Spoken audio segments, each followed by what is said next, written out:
Things were good, or at least I thought they were. I'm Jake, and I had been married to my wife, Sarah, for almost 5 years. We were the kind of couple that people envied, at least that's what I believed. We had a nice house, decent jobs, and a dog named Max who never failed to bring a smile to our faces.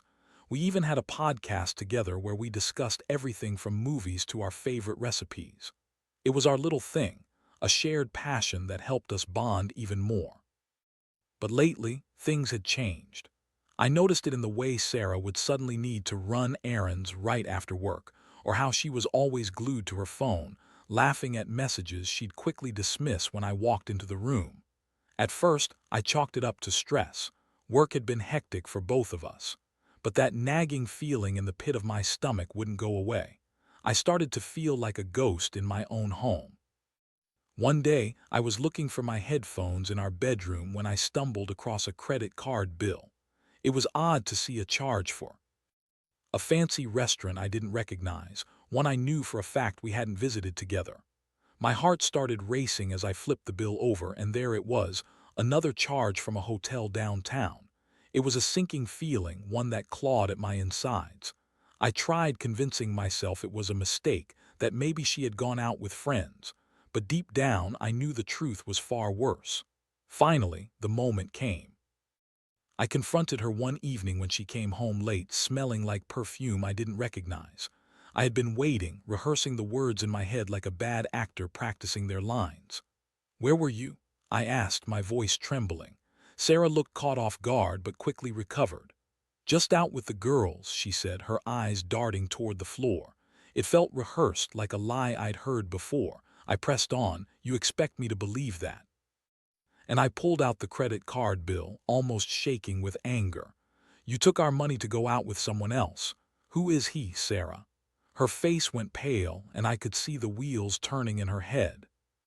Instead of confessing, she started with the excuses. "You're overreacting, Jake. It was just dinner. I didn't mean for it to look bad." I could barely listen. Each word dripped with suspicion and deceit. The confrontation escalated, and she finally said it. She had been seeing my podcast host, Mike. The guy who helped us launch our show, the one I considered a friend. It was gut-wrenching to hear the words leave her lips, each syllable cutting deeper than the last. I felt like I had just been punched in the gut. I could hardly breathe. In that moment, my world shattered. I was a mix of emotions, anger, disbelief, and an overwhelming sense of betrayal.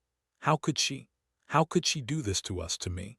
I thought we were partners, but now it felt like she had stabbed me in the back while I was busy cheering her on. I stormed out of the house, leaving her behind. My mind was racing, trying to comprehend the whirlwind of feelings. This wasn't just about the betrayal. It was about the lies and the way she had made me feel like a fool. I walked for hours, letting the night air cool my burning anger. When I finally returned home, I knew I had a decision to make. This was just the beginning, and I wasn't about to let this betrayal define me. I would find a way to turn this around, even if it meant going down a path I never thought I would take. It was time for a change, and I was determined to make my voice heard in a way Sarah would never expect. The emotional roller coaster was just starting, but I was ready for the ride. I spent the next few days in a haze. The anger was still there, but the shock began to morph into a sense of determination.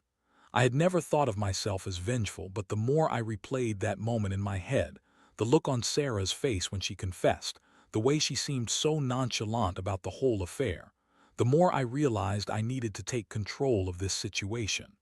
I started brainstorming. My podcast with Sarah had been our joint venture, but after everything, it felt tainted. I wanted to reclaim that space, not just as a way to vent my frustrations, but to rebuild my identity. I thought, why not start my own podcast? It was a terrifying but thrilling idea. I had always enjoyed the creative process of podcasting, and now I had an entire well of emotion to draw from.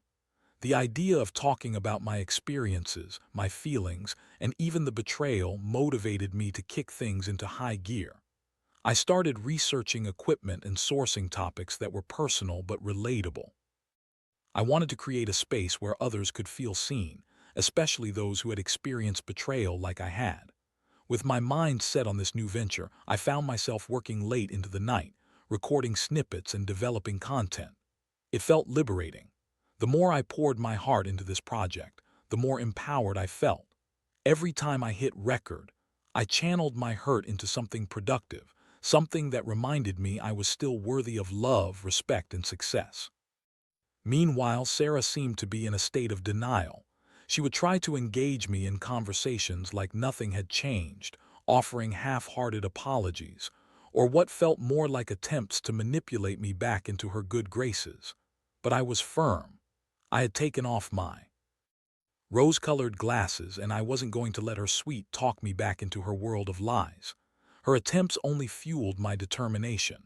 One night, just as I was wrapping up a recording session, I received a message from Mike, the podcast host who had betrayed me. He wanted to talk. I was torn. Part of me wanted to confront him, to hear his side of the story, but another part of me wanted to maintain my peace.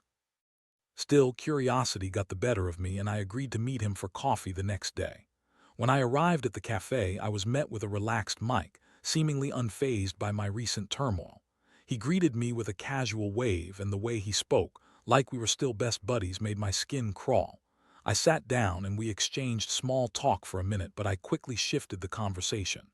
"So, I know about you and Sarah." His expression changed. The bravado slipped for a moment. "Look, man, I didn't mean for it to happen that way. We were just talking and it moved too quickly." I cut him off. "Save it. I don't need your excuses. You're a coward, Mike. You took advantage of our friendship and you hurt me in the process. You didn't just cheat on Sarah, you cheated me too." Mike looked uncomfortable, and for a second I felt almost guilty. But then I remembered my purpose. I leaned in closer. "You took something from me, and you know what? I'm going to make sure everyone knows what kind of person you really are. I'm starting my own podcast, and I'm not going to hold back." The color drained from his face. "You wouldn't dare," he said, his voice shaky. I smiled, feeling a surge of power. "Oh, I would. This isn't just about me anymore, it's about the truth." We finished up our conversation with a tense silence. I left the cafe feeling a mix of exhilaration and anger. I had confronted Mike, and it felt like I had taken the first real step toward reclaiming my life. But this was just the beginning. The next few weeks were a whirlwind of activity. I poured myself into my new project, outlining episodes that covered everything from relationships to personal growth. I even started reaching out to people who had experienced similar situations. I wanted to create a community where we could support one another, learn and grow from our experiences.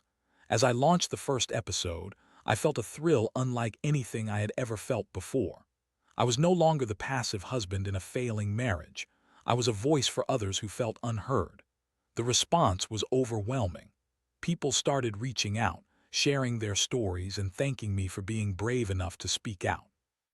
Each new episode brought a sense of validation, not just for me but for those who tuned in. I was no longer the victim. I was a force to be reckoned with, and it felt incredible. Meanwhile, Sarah's demeanor began to shift. She would occasionally ask how my podcast was doing, and I could see the jealousy in her eyes. The more successful I became, the more she realized what she had lost. But I wasn't looking back. I was focused on moving forward, on building a life that didn't revolve around her lies. With every episode, I felt more empowered, more like myself. I was ready to show the world that I was more than just a man. Betrayed, I was a man who refused to be silenced. As my podcast gained traction, I found myself immersed in a world where honesty and authenticity were valued above all else. It was refreshing to connect with people who had faced similar situations, sharing our stories and finding solace in each other's experiences. I began to feel a sense of purpose that I hadn't felt in years. However, Sarah was still lingering in the background, and her attempts to reach out became increasingly desperate. She would send long texts, mixing apologies with justifications for her actions, trying to manipulate my emotions. "I made a mistake, Jake. You have to believe me. I love you," she would write. But it was all just noise to me now. I had learned how to tune out her pleas, focusing instead on the community I was building.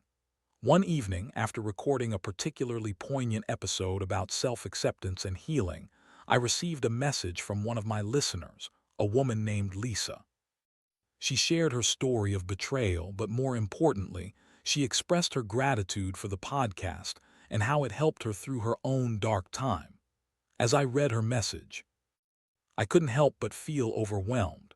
This was why I was doing this, to connect, to heal, and to help others. As the weeks turned into months, my podcast began to garner attention. I was invited to collaborate with other creators, and I even received messages from people who wanted to share their stories on my platform. I was no longer just a victim, I was a voice for the voiceless. But with success came new challenges. I started to feel the pressure to keep producing content, to continuously provide value to my listeners.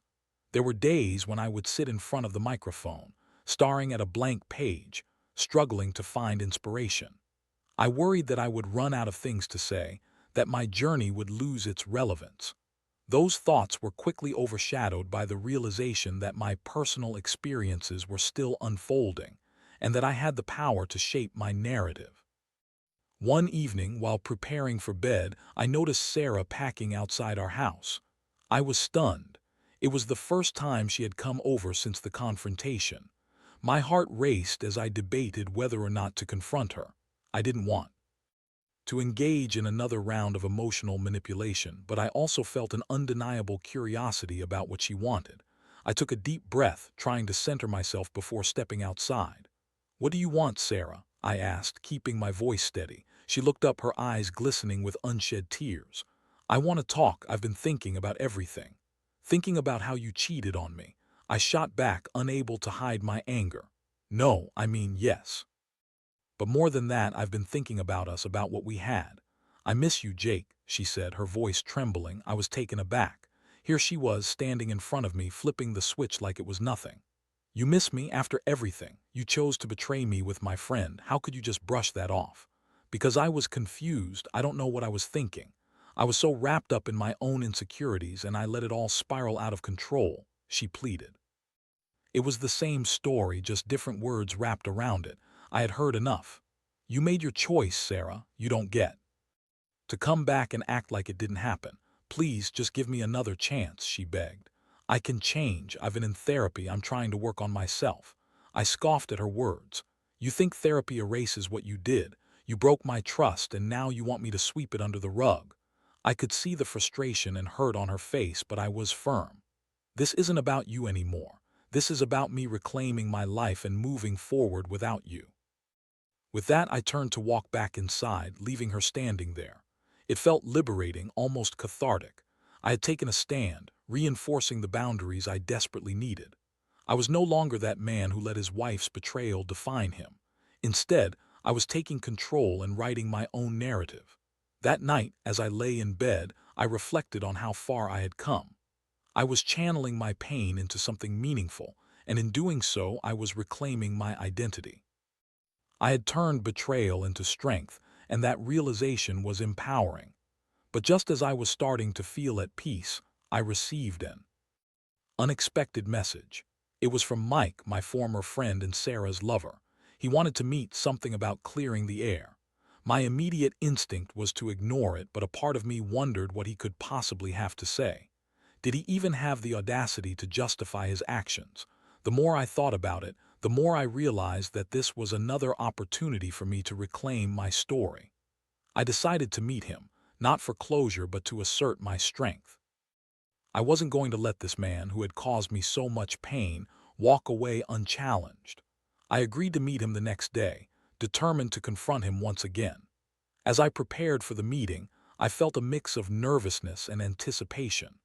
I knew this was a chance for me to assert my boundaries and show him that I was not just a passive participant in this situation. I was ready to stand my ground, and I wouldn't let anyone take that away from me. The next day, I found myself sitting at a coffee shop, waiting for Mike. It felt surreal to be in this position, knowing the history we shared and the betrayal that had shattered it. I glanced around the cafe, trying to focus my mind and shake off the nerves that crept up on me. When Mike finally walked through the door, he looked different. Gone was the relaxed demeanor he had when we last met. Today, he appeared tense, like a cornered animal. He approached me cautiously, and I gestured for him to sit down. "Hey, man," he said, voice lacking its usual bravado. "Let's cut to the chase, Mike. You wanted to talk. I replied, my tone steady. He sighed, running a hand through his hair. Yeah, I guess I did. I know things have been messed up between us and I wanted to apologize. I didn't mean for it to happen the way it did. Didn't mean for it to happen. I raised an eyebrow, incredulous. You knew exactly what you were doing. You betrayed my trust and you hurt Sarah and me both. Don't try to sugarcoat it. He shifted uncomfortably in his seat, his eyes darting around. I know I messed up. I'm not asking for forgiveness, but I wanted you to know that I regret it. I miss the friendship we had. My anger flared up again. You miss it. Do you even understand what you took from me? Our friendship, my marriage, it was all thrown away because of your selfishness. I get it, okay? I do. I can't change what happened, but I'd like to make amends. I'm not trying to excuse my behavior, I just want to talk it out. I studied him, seeing a mix of guilt and desperation in his eyes. Talk it out. What's there to talk about? You've already made your choice, Mike. You chose to sleep with my wife. What else is there? He hesitated, looking down at his coffee.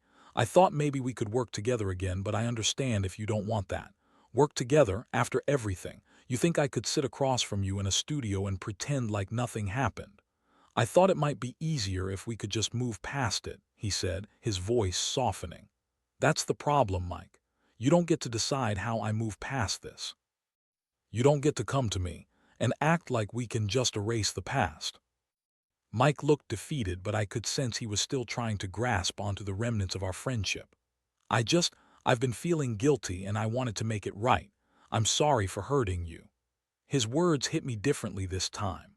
For a moment, I considered the possibility of forgiveness, not for his sake, but for my own peace of mind. But this wasn't about absolving him. It was about standing up for myself and moving forward. I appreciate the apology, but it doesn't change what you did. I'm not interested in rekindling anything with you, friendship or business. I'm focused on my own life now without you in it. The tension hung heavy in the air, and I could see the reality of my words sink in. He opened his mouth as if to protest, but stopped himself. Instead, he nodded slowly, looking resigned. I understand. I just hope you find what you're looking for. As he got up to leave, I felt a strange mix of relief and empowerment. I had confronted him, asserting my strength in the face of betrayal. I was proving to myself that I wouldn't be defined by my past. This was a turning point. I was ready to move on.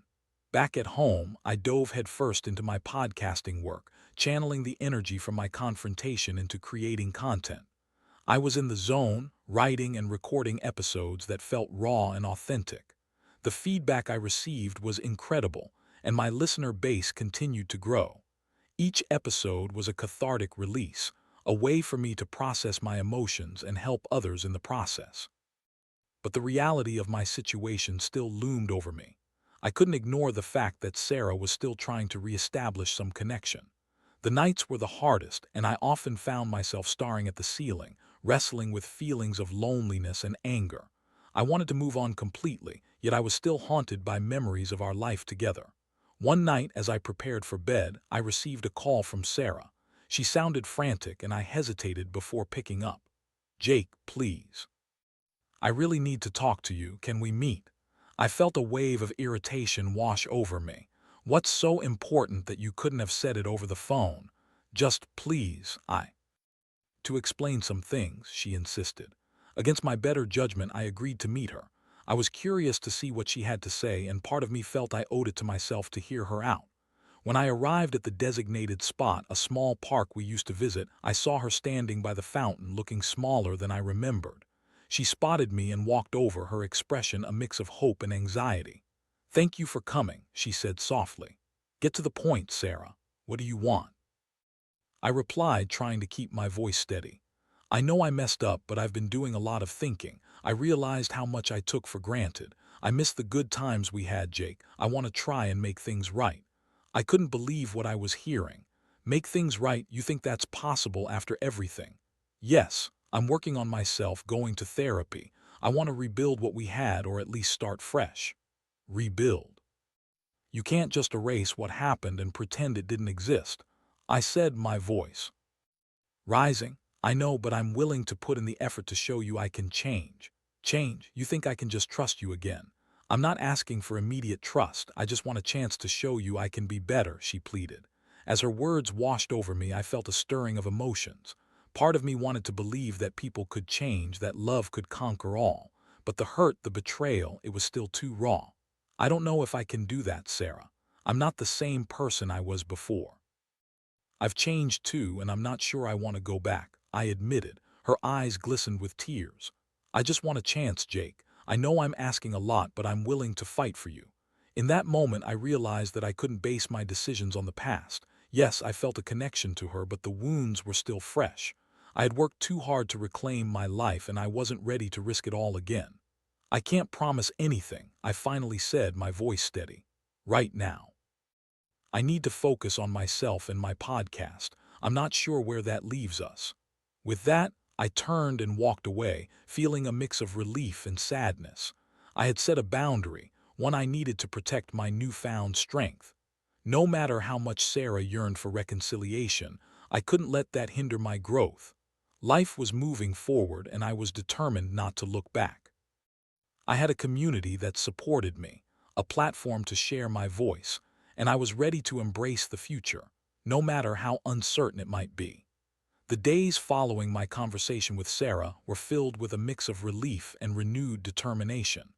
I felt empowered after setting boundaries, but the weight of our past still lingered in the air like a ghost, haunting the corners of my mind.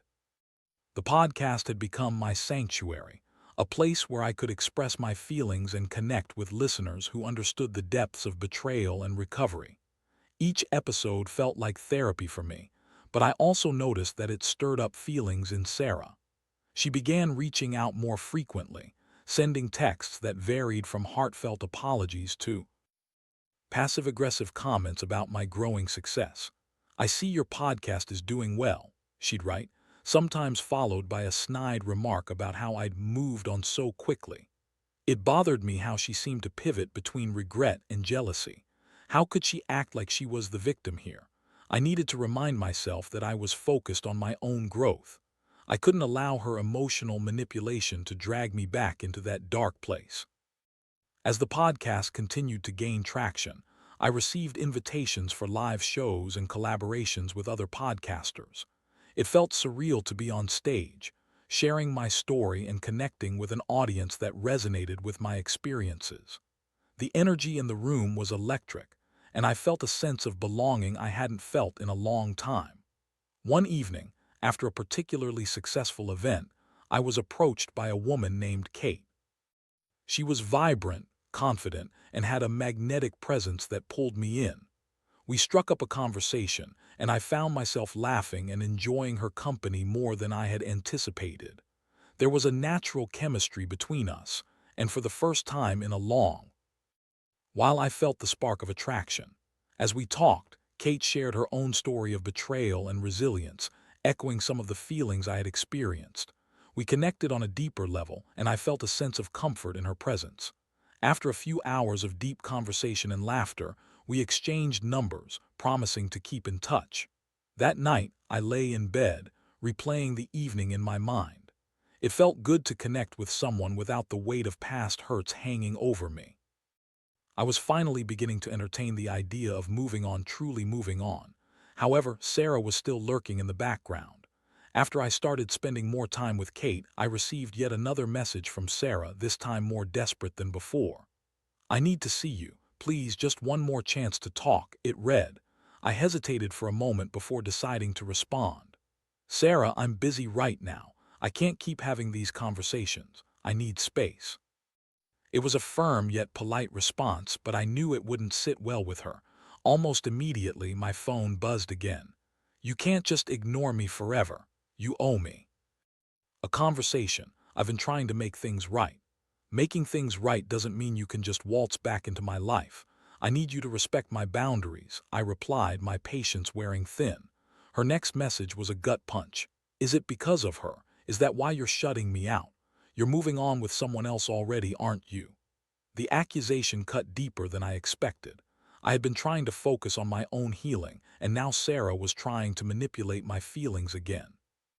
"I'm not doing this right now, Sarah. I need to focus on myself. Please stop messaging me."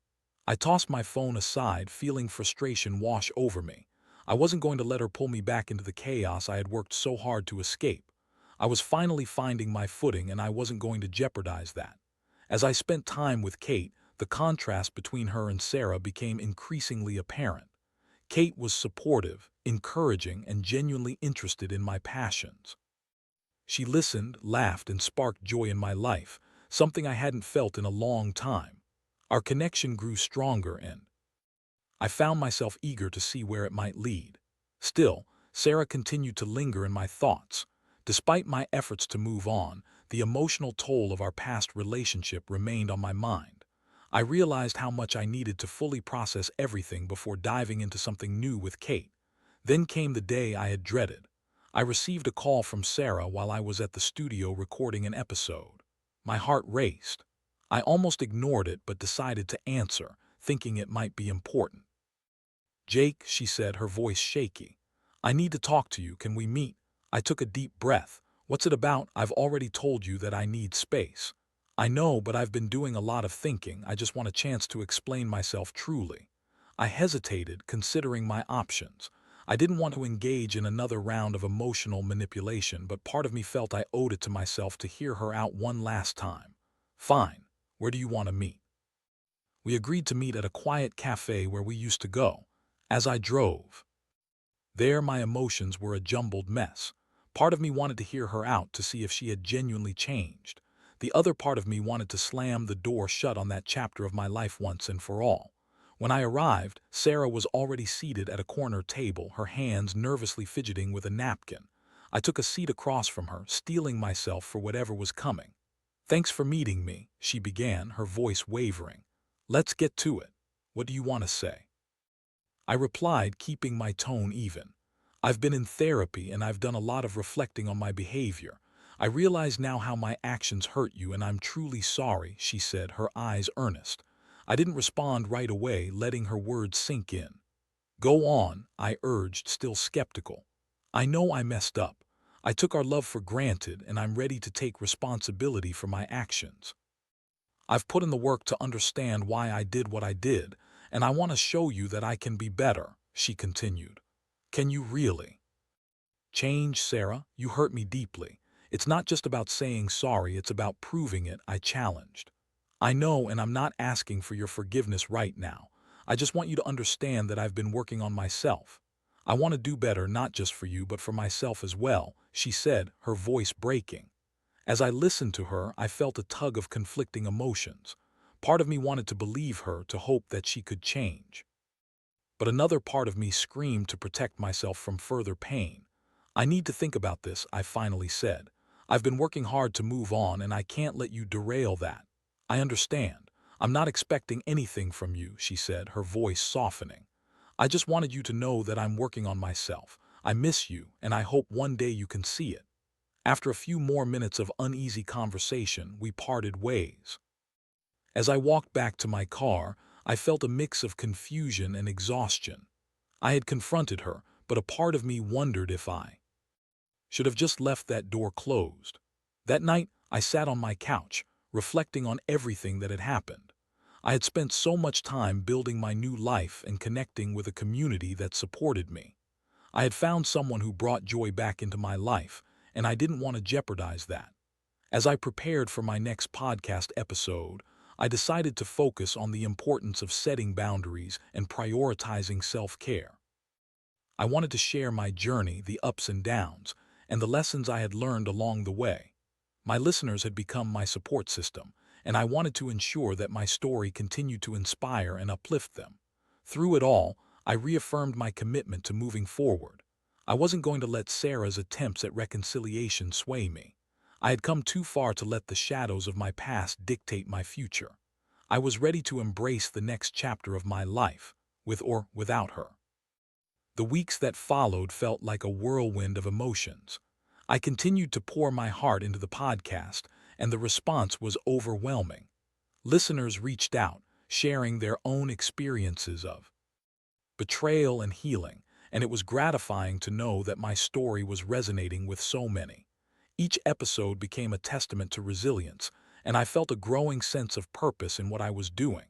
Meanwhile, I firmly maintained my distance from Sarah. She would send occasional messages, but I ignored them. I had made my choice. This was about me reclaiming my life and my happiness. I was done being manipulated and drawn back into a toxic cycle. As my bond with Kate deepened, I found myself increasingly excited about the possibilities ahead. She was supportive of my podcasting journey and shared her own creative projects with me. We spent evenings discussing our passions over dinner, exploring art exhibits, and just enjoying each other's company. It was refreshing to be with someone who encouraged my growth without the burden of past betrayals hanging over us. One evening, after a delightful dinner, Kate and I returned to my place. We settled on the couch, talking and laughing about everything and nothing. It felt easy and natural, and I realized how much I had missed that feeling. The conversation turned serious when Kate asked, "How do you feel about everything?" "That's happened with your ex." I took a moment to collect my thoughts. I thought I'd be stuck in that cycle of pain forever, but I've learned so much about myself through this process. I've turned my hurt into something positive, and it's empowering. She smiled, her eyes sparkling with admiration. "That's amazing, Jake. You've really taken control of your story." "It hasn't been easy, but I'm really proud of how far I've come," I replied. Kate reached for my hand, and in that moment I felt a surge of warmth. "I'm glad you're in a better place now. You deserve all the happiness in the world." Her words wrapped around me like a warm hug, filling the spaces of doubt that still lingered. As we sat there hand in hand, I realized just how far I had come. I was no longer the man who let betrayal define him. I was a man rebuilding his life, finding joy, and forging meaningful connections. Eventually, I had to face Sarah again. One evening, I received an unexpected text from her asking to meet one last time. Part of me hesitated, but I knew I had to set a firm conclusion to this chapter of my life. I agreed to meet her at a local park. When I arrived, the sun was setting, casting a golden hue over everything. Sarah was waiting, looking more vulnerable than I had ever seen her. I took a deep breath before approaching her. "Thanks for meeting me," she said, her voice soft. "Let's keep this brief," I replied, trying to maintain my composure. "I know I've messed up and I've been doing a lot of thinking. I miss you, Jake." "I realize now how much I took for granted," she began, her eyes filled with a mix of regret and longing. "Sarah, I've heard this before. I'm not here for more excuses. I've spent too long in that cycle of hurt," I said firmly. "I understand. I'm not asking for a second chance, but I wanted to apologize one last time. I've realized that my actions hurt not just you but myself as well. I'm working on becoming a better person," she confessed, her voice trembling. "I appreciate that you're trying to work on yourself," I said, feeling a wave of pity for her, "but I've already chosen my path. I'm moving forward and I can't go back." She nodded, looking defeated but perhaps also relieved. "I get it. I just wanted you to know that I'm genuinely sorry. I need to focus on my own life now. I'm happy again and I don't want to jeopardize that," I said, feeling a newfound strength in my words. With that, we exchanged a few more pleasantries before saying goodbye. As I walked away, I felt an overwhelming sense of closure. I had faced my past, confronted the hurt, and emerged stronger. Back at home, I dove into my work, feeling more inspired than ever. I recorded episodes about healing after betrayal and the importance of self-love. Sharing my journey had become a source of strength, and I wanted to help others find the same healing. The podcast ultimately became a platform for hope and resilience. I invited guests to share their stories, creating a community of support and encouragement. Every new episode was a reminder that, despite what I had endured, I could forge a path filled with positivity and growth. As my relationship with Kate blossomed, I felt grateful for the chance to love again without the weight of the past. I had learned not to rush into anything, but to appreciate the beauty of taking the time to build something meaningful. We took things slow, building trust while navigating our own journeys. Reflecting on everything, I realized that my experience with betrayal had taught me invaluable lessons about love, trust, and the importance of prioritizing oneself. I had transformed my pain into purpose and turned a dark chapter into a story of strength. As I looked toward the future, I felt hopeful and excited about what lay ahead. I had learned to embrace life's uncertainties and to find joy in the present moment. I had become the author of my own story, and this time I was determined to make it a beautiful one.